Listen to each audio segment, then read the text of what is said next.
ইসরাফিল সিংহায় ফুঁক দাও।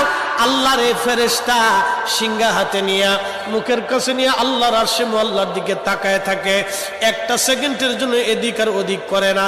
কখন রব হুকুম দিবে সিংহায় ফুৎকার দেওয়ার জন্য, যখন সিংহায় ফুৎকার দিবে কুরআন বলতেছে ইদাস সামাউ ফাতারাত, আকাশ ভেঙ্গে ভেঙ্গে ভেঙ্গে ভেঙ্গে পড়তে থাকবে।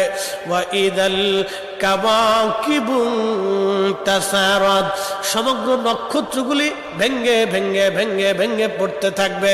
ওয়া ইদাল বিহারু ফুজ্জিরাত, সমুদ্রের তলদেশ উদ্দোলিত হয়ে যাবে, সমগ্র পানিগুলি পৃথিবীর উপরে আছাড় মারবে, আর ধুয়ে পাইলে সব পৃথিবীবাসীকে নিয়ে যাওয়া হবে।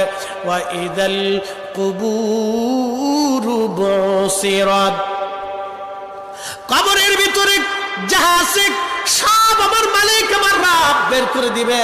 কবর থেকে মানুষ বের হইয়া সেই দিন হাসরের ময়দানের দিকে দৌড়াইতে থাকবে, সবাই উলঙ্গ থাকবে, কিন্তু আমার নবীকে আল্লাহ ৭০,০০০ ফেরেশতা বেষ্টন করাইয়া জান্নাতের পোশাক পরাইয়া মহাসম্মানে ফেরেশতারা মিছিল দিয়ে দিয়া আমার নবীকে হাসরের ময়দানে মাকামে মাহমুদে বসাবে। একবার জোরে বলা যাবে কি আল্লাহু আকবার।